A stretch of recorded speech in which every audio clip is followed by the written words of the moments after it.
az idő, hogy bemutassuk a 2010-es tanév új csillagait. Természetesen most is várjuk SMS-eiket, döntsék el önök, hogy ki legyen az év új felfedezettje. De hadd mutassuk be a versi zsűri tagjait. Boros Tamás,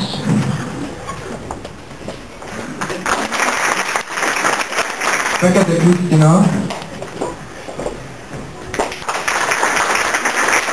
Katona Bence, András Olli,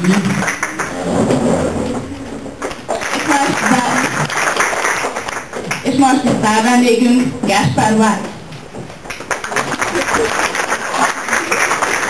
ne is húzzuk az időt, lássuk az első műsorszámot. A színpadon a Mamma Mia tánccsoport.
Köpenyes kislány!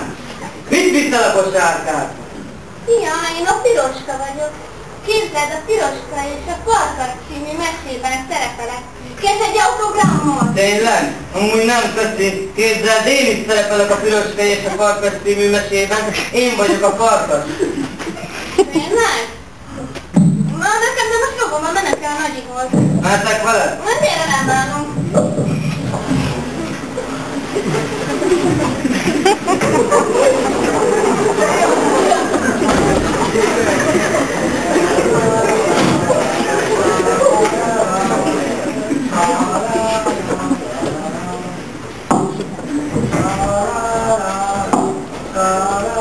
Csókolom, nagy mit tetszik csinálni? Szia, Farkaskám! Unatkozok, kötögetek egy kicsit.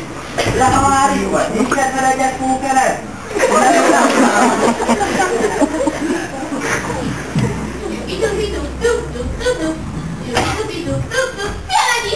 Szia, Piroskám! Meghoztam a bort meg a fogit. Jaj, de aranyos vagy, tudtam, hogy számíthatok rá. Na itt vagy nem tárgyba pókerezni? Dehogy nem halok. Annyiben játszunk. Mindegy, gyorsan ezt még nem érő vadát. Elnézek, nagyon elkészem, ha később érek oda a meseíró kirúgnak. És én ezért töröm magam. Ezek a mai meseírók. Elég volt, leszerződök a Jancsi és Juliskába. Megoldtuk a várakozást, hiába várjuk a vadát. Köszönjük a figyelmüket, kérjük a zsűrit, mondják el a véleményüket.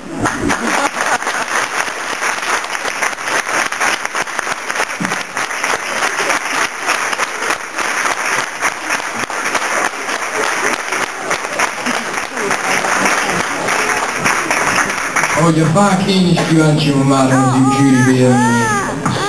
Hát nekem Piroskában nem volt túl sok piros, de azért elmegy. Hát, nekem nagyon tetszett ez a produkció. Nagyon kedves színház. Köszönjük! Én fáradjatok a lihegőbe. Gyuri. A próza után pedig következzék újra egy tánc. A színpadon a pop királyának el.